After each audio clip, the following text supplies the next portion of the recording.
Alors un outil majeur dans le chapitre sur les intégrales sur un segment est constitué par le théorème de changement de variable. Alors ce théorème de changement de variable est un peu complexe.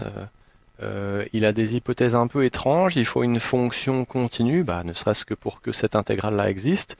Il faut une espèce de fonction phi de classe C1, c'est-à-dire dérivable de dérivée continue, sur AB à valeur dans CD, et qui permet d'exprimer l'intégrale comme ceci. Alors le fait que phi soit C1, on comprend tout de suite que du coup la fonction là est continue, donc il n'y a pas de problème d'existence de cette intégrale là. On reconnaît aussi une forme u' fois f de u, et on reconnaît un peu un problème de composé ici. Alors néanmoins le théorème reste complexe et sa mise en œuvre l'est également. Je ne sais pas ce que vous a proposé vos professeurs, mais pour y avoir réfléchi et avoir constaté que statistiquement les étudiants ont du mal à bien mettre en place ce théorème, je peux vous proposer une trame à remplir qui vous donnera la totalité de vos points sur ce genre de questions. On fera rigoureusement un changement de variable et des tout petits calculs au brouillon qui vont vous permettre de remplir cette trame. Alors on va illustrer ça avec l'intégrale de 1 à e de sinus de ln de t dt. Et en fait, les changements de variables, souvent, on prend ce qu'il y a entre parenthèses qui peuvent être visibles ou pas. Donc ici, on va faire le changement de variable. On va faire un changement de variable x égale logarithme de t. Alors, je vais utiliser mon brouillon ici. Alors, on va faire x égale logarithme de t. Alors dans un premier temps, si vous le souhaitez, vous pouvez commencer par la partie la plus fondamentale, c'est-à-dire la conclusion de ce théorème, et on va remplacer progressivement l'ancienne intégrale avec l'ancienne variable par une nouvelle intégrale avec la nouvelle variable. Et donc puisqu'on a posé x égale ln de t, eh bien on peut remplacer ça par sinus x. On a un certain nombre de problèmes qui se posent à nous, parce que le dt, il va falloir le remplacer par du 9, et les bornes également. Alors c'est là où la partie que je vous propose de faire au brouillon va sacrément vous aider. Ici on a isolé le x, la nouvelle variable en fonction de l'ancienne. On va faire l'inverse, peut-être en écrivant que t est égal à exponentielle de x. Ce qui nous donne deux applications. L'application qui a t associé ln de t et l'application qui a x associe exponentielle de x. Alors on peut compléter ce petit dessin là en remarquant que t varie entre 1 et exponentielle de pi sur 4. De sorte que si on le met dans cette relation-là en mettant le ln, le x du coup va être entre ln de 1 qui fait 0 et ln de exponentielle de pi sur 4 qui va faire pi sur 4. Maintenant que ce dessin est prêt, on a tout ce qu'il faut pour remplir les 2 tiers de nos trous qui manquent dans cette démonstration-là. Donc déjà, il va falloir choisir parmi ces deux applications-là, celle que vous préférez. La contrainte est qu'elle doit être de classe C1. Et donc là, il n'y a pas de souci, ça c'est C1 là-dessus, et ça c'est C1 aussi, donc on a le choix.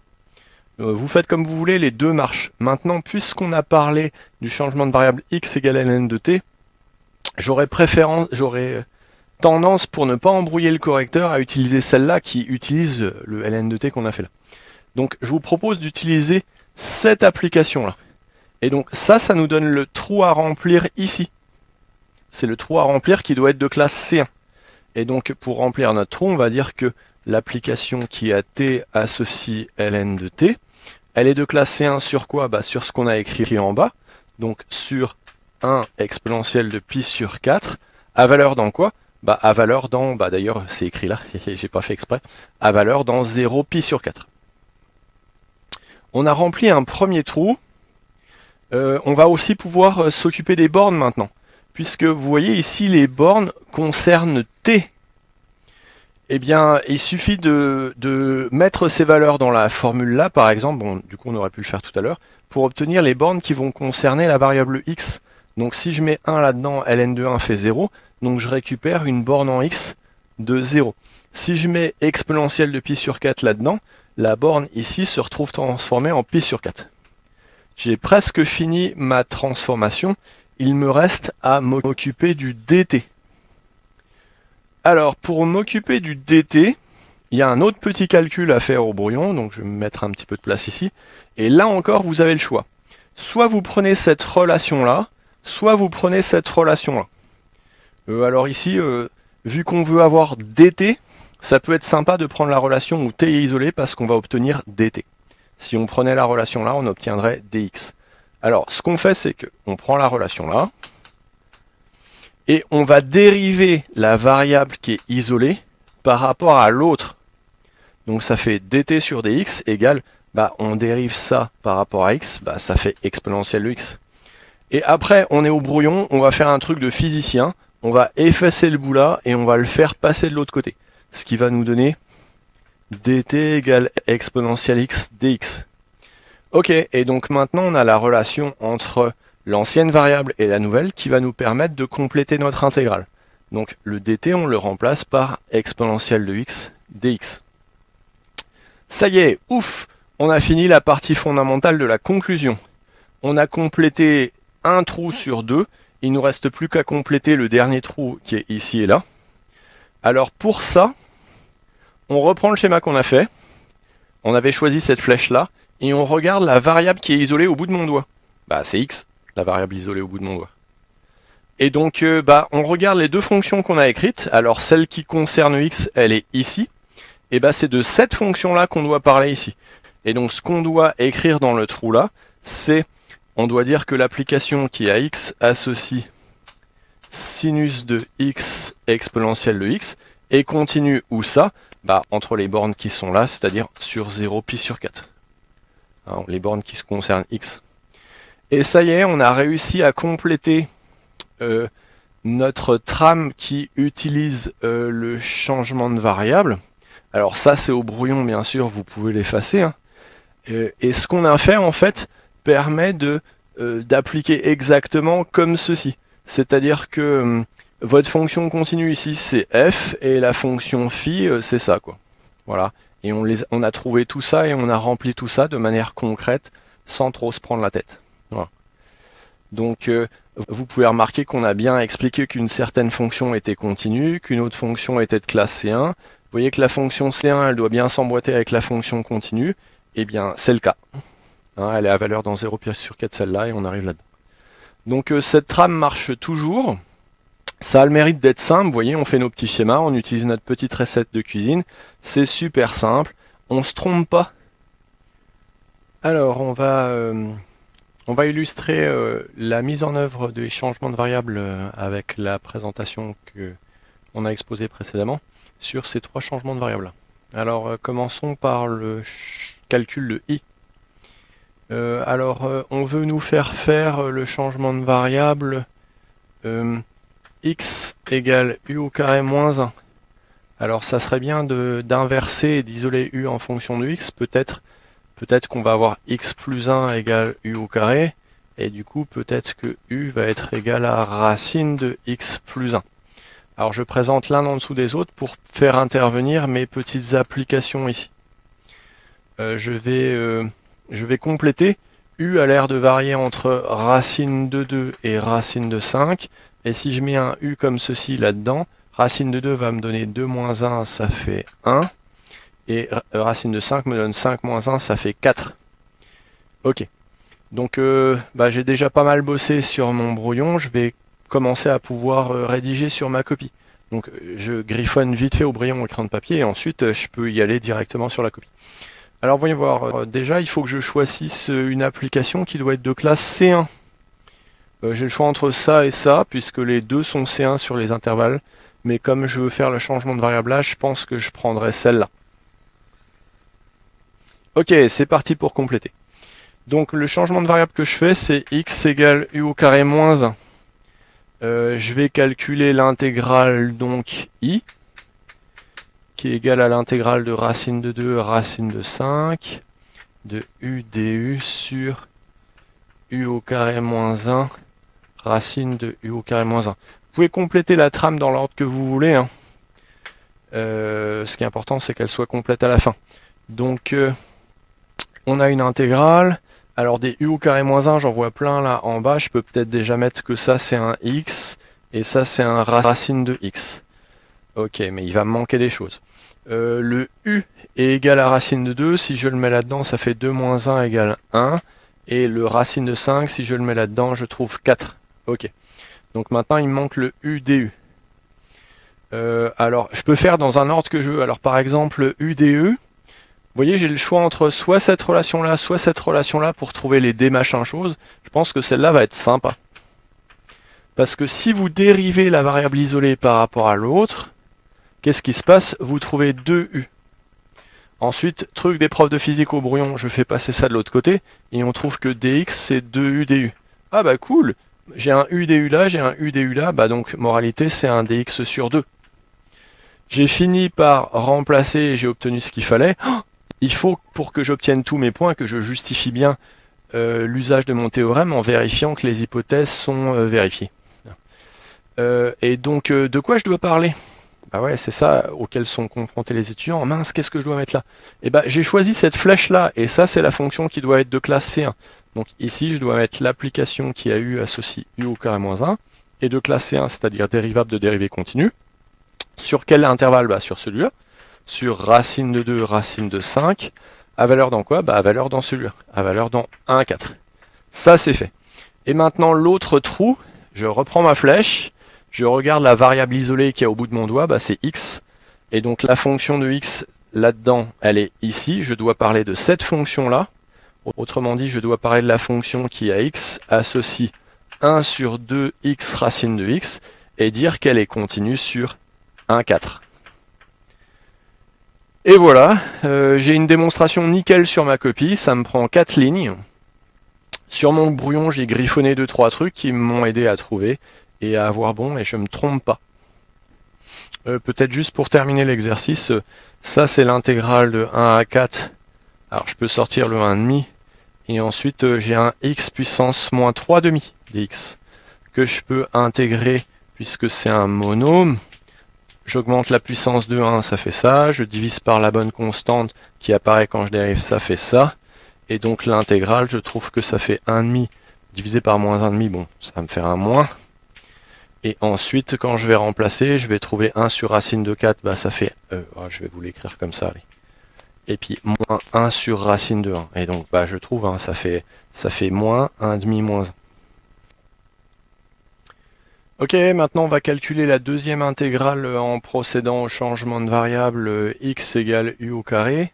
Bon, alors, on peut peut-être éventuellement déjà l'écrire. Faisons un petit peu notre schéma habituel au brouillon. Donc on veut faire x égale u2. On va isoler le u en fonction de x. Bah, peut-être u égale racine de x. On voit apparaître nos deux applications qui sont susceptibles d'être pris comme changement de variable. Alors, comment dire? X varie entre 0 et 4. Et quand on le met dans une racine, on obtient un u qui va être entre 0 et 2. Maintenant, il se passe quelque chose ici qui ne s'est pas passé dans les exemples précédents. C'est que quand on regarde les deux fonctions qu'on peut prendre, celle-là, elle est C1. Celle-là, elle ne l'est pas. Puisque la racine n'est pas dérivable en 0. C'est bien connu. Ce qui veut dire que pour une fois, on n'a pas le choix entre deux applications, on est forcé de prendre celle-là, il n'y a pas le choix. Alors ça va quand même marcher, c'est un truc un peu zarbi, c'est que le théorème il est asymétrique, c'est très très étrange, mais ça marche d'enfer. Donc on a juste besoin qu'un des chemins sur deux soit classé 1, bah c'est celui-là. Donc bah on fait le changement de variable x égale u2, et on est déjà contraint et forcé de prendre cette fonction-là. Alors si vous voulez, vous pouvez déjà compléter. Hein. Donc l'application qui a eu associe u2, elle est de classe C1 sur 0,2 à valeur dans 0,4. Ça c'est fait. J'aurais dû écrire en jaune. Alors ensuite, on va peut-être... Ouais, tiens, attends,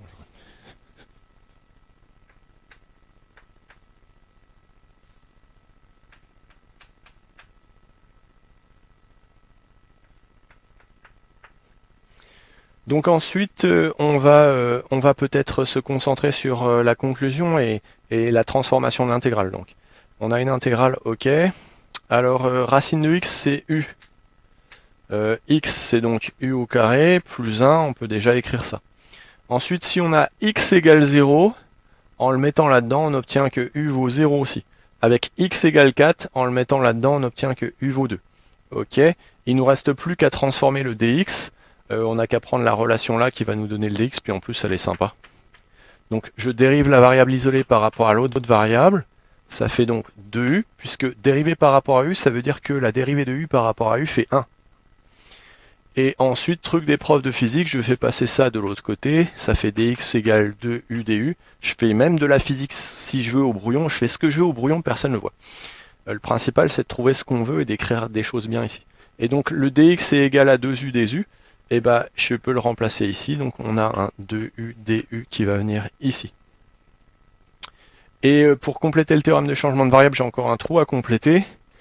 Et donc, j'ai choisi cette flèche-là. Il faut que je parle de la fonction qui concerne la variable isolée qui est au bout de mon doigt, donc x, c'est laquelle? Ah, c'est celle-là. Donc là, il faut que je dise que l'application qui a x associe racine de x sur x plus 1 et continue sur 0,4. Voilà. Et maintenant que j'ai fait ça, bon, je montrerai à personne mon brouillon, mais ici j'ai une application nickel de mon théorème. Et donc ce qui est fun dans cet exemple-là, c'est la première fois qu'on voit, ah mince, un cas où la deuxième flèche, on ne peut pas la prendre. Il n'y en a qu'une sur les deux qui convient. Ça arrive de temps en temps. Pour la suite du calcul, on peut écrire que ça fait 2 fois l'intégrale de 0 à 2 de u au carré sur u au carré plus 1 du. Là, ça serait sympa de faire une décomposition en éléments simples, ne serait-ce que pour écrire que, en fait, ça c'est 1 moins 1 sur 1 plus u2. Et alors, ici, l'intégrale de 1 sur 0,2, ça va nous faire 2. Et ici, on a l'arc tangente qui va intervenir entre 0 et 2. Bon, je termine pas le calcul parce qu'on a autre chose à faire. Notre but, c'était de montrer ce qui se passe pour le changement de variable, mais on peut continuer comme ça. Ok, on va maintenant procéder au dernier changement de variable sur la dernière intégrale qui a des choses à nous apprendre. Et donc, on peut faire le schéma habituel au brouillon.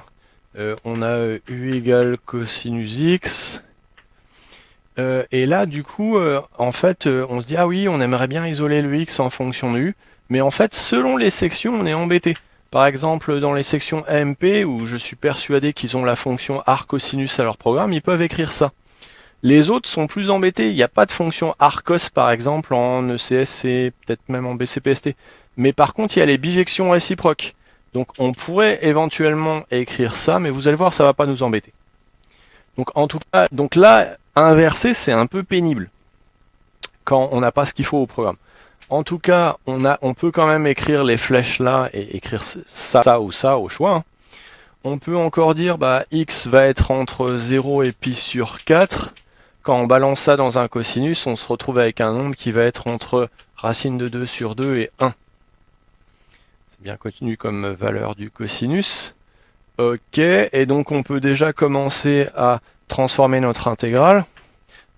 Par exemple, le cos x, on pourrait écrire que c'est un u2. Le x égale 0 va être transformé en 1 ici. Le x égale pi sur 4, une fois qu'on le balance dans la formule, on va obtenir racine de 2 sur 2. Donc on a déjà avancé là, il nous manque ce bout-là à faire. Alors remarquez qu'on est censé choisir l'une des deux flèches. Et donc franchement, la flèche là, elle est pénible. D'autant plus qu'il y a des bouts qui sont un peu pénibles à utiliser ou pas forcément hors programme. Genre l'Arcos n'est pas au programme en ECS, on est obligé d'utiliser cos-1, mais c'est super pénible.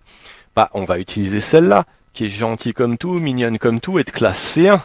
Ce qui fait qu'on n'aura jamais à parler de ça sur notre copie. Et donc dans ce cas précis d'ailleurs, là elle est de classe C1 celle-là, mais il y a même certains cas avec d'autres chiffres où elle ne serait pas de classe C1 celle-là, alors que celle-là le serait. Ok, donc en fait on n'est pas embêté tant que ça par ceci, mais je le montre pour que vous restiez pas bloqué un jour bêtement devant votre copie. Ça marche, nickel. Donc on va prendre la flèche la plus simple, donc on va faire le changement de variable que j'ai pas écrit, hein. On a dit qu'on faisait u égale cosinus x. Donc la fonction dont je dois parler qui est C1, c'est l'application qui a x associe cosinus x, qui est de classe C1 sur quoi? Sur 0 pi sur 4, à valeur dans racine de 2 sur 2, 1. Alors il nous manque à compléter le sinus de x dx là. Ouh. Alors, ça peut être pénible ça. Bah, je sais pas, il faut prendre l'une de ces deux relations-là, mais vous allez pas prendre celle-là, elle est moche. Prenez donc l'autre. Donc, je vais prendre u égale cosinus de x, et je fais comme d'hab, je dérive ma variable isolée par rapport à l'autre variable. La dérivée de cos, c'est moins sinus de x. Ensuite, truc des profs de physique au brouillon, j'écris que mon du, c'est moins sinus de x dx. Et là, je suis super heureux. Ah, sinus de x dx. Ah, je te reconnais, toi. Ah, bah, du coup, là, c'est un moins du. Ah, cool. Et puis, bah, il nous reste à compléter le dernier trou. Alors, la flèche que j'ai choisie, au bout de mon doigt, il y a la variable u qui est isolée toute seule. Je dois parler de la fonction de u, elle est là. Et donc, je dois juste dire que la fonction qui a u associe moins 1 sur u2, elle est continue sur... Alors, ça serait peut-être bien de les mettre dans le bon sens, parce que sinon on va vous prendre un peu la tête, sur racine de 2 sur 2, 1. Voilà, il y a eu un retournement ici des bornes, parce qu'on a utilisé un changement de variable décroissant en fait. Et puis bah, pour ceux qui aiment bien avoir une valeur à la fin, ça s'intègre bien. Une primitive c'est 1 sur u, entre 1 et racine de 2 sur 2, donc on va trouver 2 sur racine de 2 moins 1. Voilà, autrement dit, ça fait racine de 2 sur 2 moins 1. Mais nous, on voulait surtout rédiger proprement le changement de variable. Alors, je peux quand même vous apprendre en plus quelque chose d'intéressant ici. Parce que c'est bien beau les changements de variables, mais c'est lourd à mettre en place. Vous avez pu remarquer qu'on y a passé un certain moment là, même avec mon petit dessin qui rend les choses un peu simples et sympas, et bah il faut quand même écrire toute une trame et bien remplacer, et ça prend un certain temps. Alors que en fait, il y a quelque chose qui peut accélérer complètement le mouvement et qui nous permet de faire des choses simples, c'est les primitives. Notamment la forme fondamentale u' fois f de u. Et donc ici, si vous regardez votre intégrale, on reconnaît là en haut, si on prend ce u là, là en haut on reconnaît un moins u' et en bas on reconnaît un u2. Ce qui veut dire que vous avez la forme, donc là attention les gens, je suis au brouillon, hein. Vous avez la forme moins u' sur u2. Bon en fait le u' il joue le rôle du du là.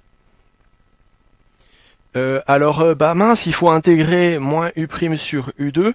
Alors je vous rappelle la méthode que je vous avais présentée dans une autre vidéo.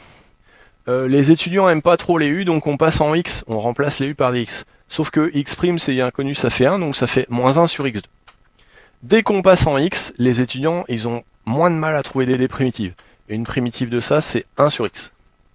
Une fois que vous avez votre primitive en x, vous repassez en u, vous remplacez les x par des u. Et donc ça fait 1 sur u. Voilà. Donc tout ça, c'est un raccourci par les x parce que les gens ont du mal à faire directement avec les u. Mais on est au brouillon, on fait ce qu'on veut. Hein. Le fait est qu'on a trouvé une primitive de cette forme et on va l'utiliser maintenant directement sur notre copie pour trouver la valeur de cette intégrale-là en une demi-ligne. Alors je vais effacer ça. Je vais écrire ça à côté parce que là ça me gêne. Voilà. Et donc maintenant que j'ai fait ce travail-là sur mon brouillon, je peux faire une très très belle rédaction sur ma copie en disant « Ah, ça, mais je reconnais la primitive. Une primitive de ça, ça va être 1 sur u pour ce u-là. Et donc ça va être 1 sur cosinus de x. » Et là, il y a un truc qui me choque. Oui, c'est barré mon moins. Qu'est-ce que j'ai foutu? Qu'est-ce que j'ai fait? Non, c'est bon. Ok, et donc une primitive de ça, ça va être 1 sur cosinus de x. Entre 0 et pi sur 4. Et donc on va trouver directement la valeur. Ça va être 1 sur racine de 2 sur 2, moins 1. Voilà. Et donc on retombe encore une fois sur le racine de 2 moins 1, mais la rédaction, elle est vraiment très courte. Alors par contre, on pourrait me dire, mais c'est justifié ton truc et ainsi de suite. Alors pour justifier ça correctement, il faudrait